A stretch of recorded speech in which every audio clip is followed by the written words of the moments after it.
Thanks for joining us for Issues and Answers. I'm Ian Boyne. Today we talk about the government's tax package and the budget which was recently presented. We have with us the co-executive director of the Caribbean Policy Research Institute, CAPRI, Dr. Damian King. We thank you so much for your company. Dr. King, good to have you on the program. Do you believe that this budget continues to take us on the right course, the course of macroeconomic stability, or will there be some disruption with that course? Well, let us look at the courses and make a judgment about each one. So the first course is on the path to debt reduction. Mm-hmm. Everybody in Jamaica now knows, not from academic inquiries, but from our own experience over the last 15 years, that high debt is not a route to quality public services and economic growth. So the country has embarked on a course of debt reduction from the 1.5 times GDP that it was 5 years ago. Yes. This debt continues that process. Okay. For the new fiscal year, the debt to GDP ratio will have come down by 30 percentage points from the peak of 5 years ago. To 120. So to 116 by the time the new budget comes in. So that's one course. And it does so by aiming for a high, what they call a primary surplus, which essentially is just the budget balance if you leave out interest payments. Yes.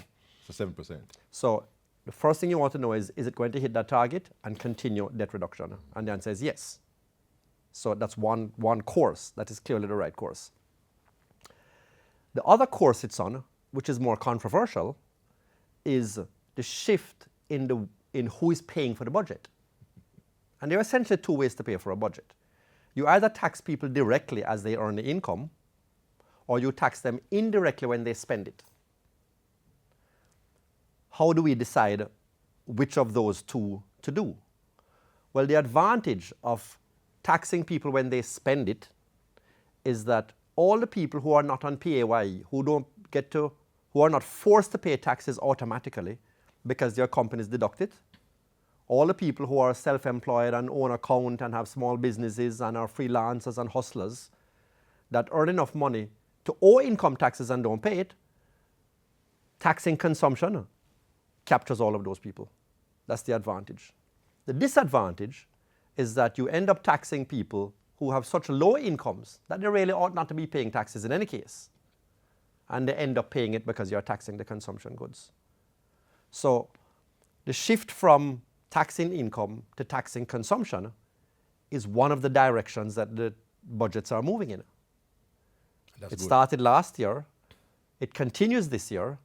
Well, whether you think that's good or not really comes down to whether you think taxing people who really can't afford it, a small amount in absolute terms but large to them, is worth the benefit of bringing all the people outside the tax net into it, all the people who are not paying enough taxes. Yes, yeah, that certainly is the issue. And you would say, therefore, that the concerns, because there are concerns about the effects of this move to indirect taxation, the effects that it has on the poor, on the unemployed, on the lower middle class certainly, who wouldn't be covered by PATH. Would you say that the benefits of going the indirect taxation route outweigh the costs? It is difficult to make a definitive judgment on that. Benefits to the economy as a whole? Yeah, well, it's difficult. Individuals. You can't make decisions like that by simply narrowing down just the economy alone. I mean, let's agree that we all have some kind of moral obligation to the neediest. But it's not just a moral obligation, No economy is going to sustain growth for a very long time. Yes, it leaves out. By leaving behind those who have been marginalized by history. So at some point, even if you get a little bit of growth, unless everybody is included, it's going to come to a halt. It's going to come to a halt, not just for social reasons of social harmony, but for economic reasons. Absolutely, under consumption. So we can make the shift from income taxes to consumption taxes because it is more efficient. But as you do so, you really have to have confidence that in between your increased social spending, in between your PATH program, and whatever else you have, you really are comprehensively mitigating and addressing the needs of that section of the population. And I don't know, as much as the increase in the PATH program is welcomed, and we'll hope for more as that goes along, you know, we just don't have the confidence yet that we are really including all of those people. Yes. We're going to take a break at this point, Dr. King. When we come back, we're going to talk about the government's move to bring in the resources of the public bodies in the consolidated fund. We're speaking today a well-known economist, Dr. Damian King, co-executive director of the Caribbean Policy Research Institute. We take a break, but we'll be right back.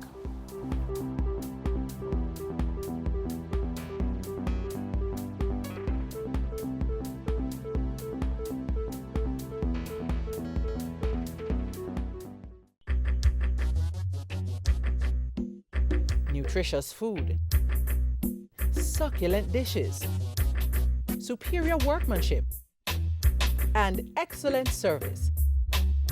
Jamaica is on the go. Let's grow what we eat and eat what we grow. Let's harness the indomitable spirit of our most valued resource, our people. Let's support our local businesses. After all, buying Jamaican means building Jamaica. Original.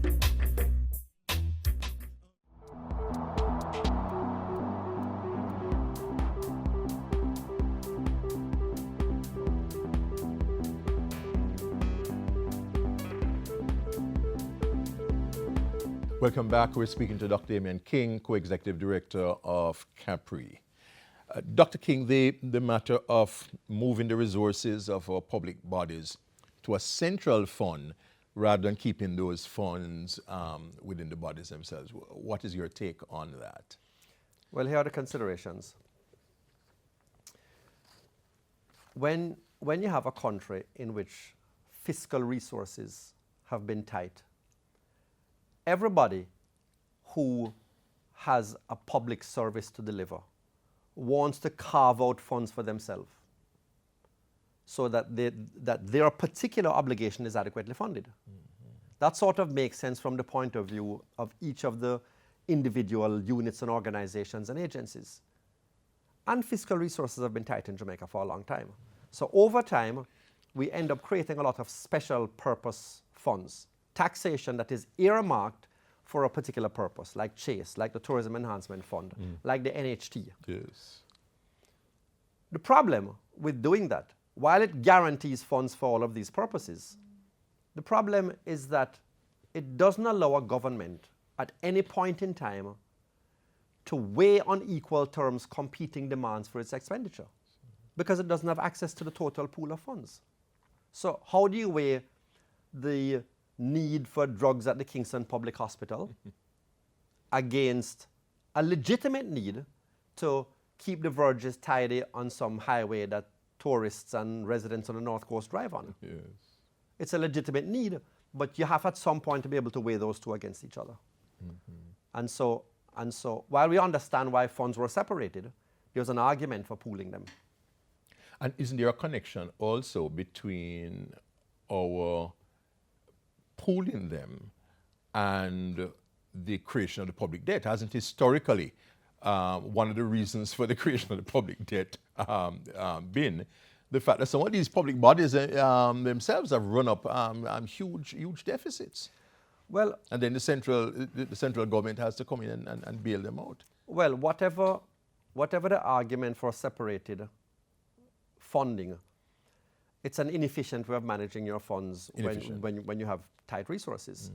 So, you know, at the same time, until very recently, when the government being highly indebted and having to go back to the market to borrow money to roll over its existing debt, had to be borrowing at 18%, we had public bodies that had surplus funds sitting in low interest accounts.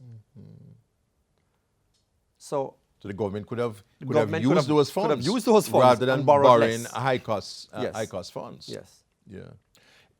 People are a bit uneasy, Dr. King, about the government's tax on fuel, on electricity, on these sensitive areas, and they feel, why the government didn't choose other means.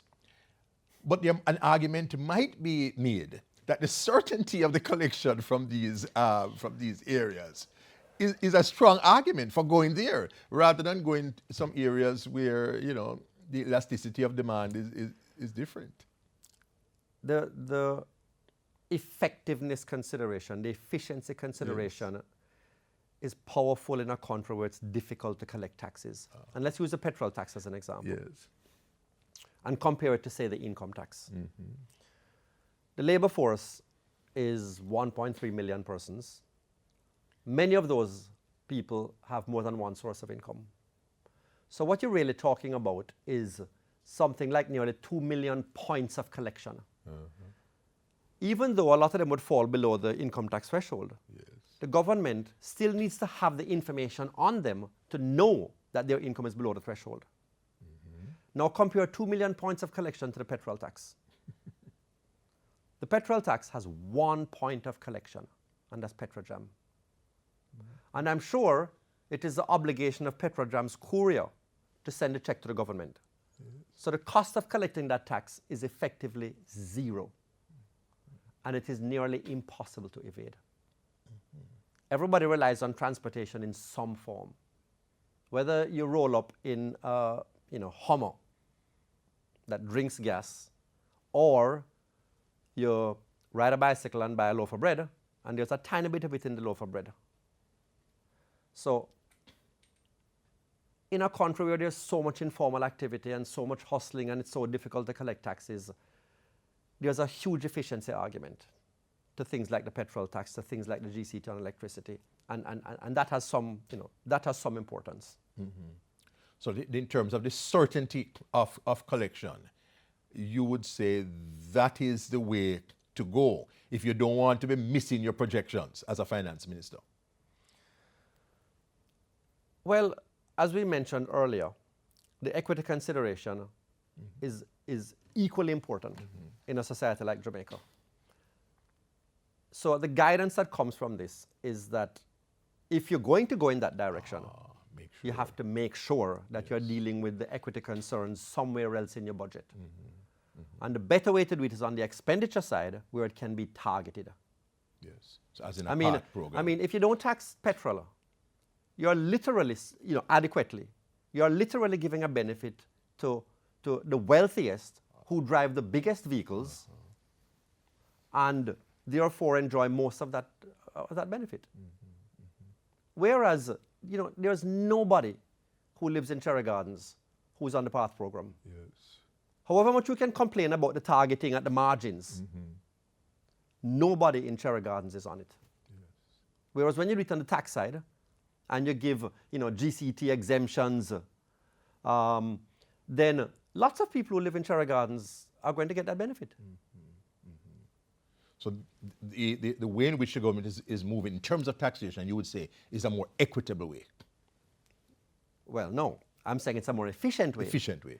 They have to ensure that the equity is taken care of somewhere else. In terms of the social programs. Yeah.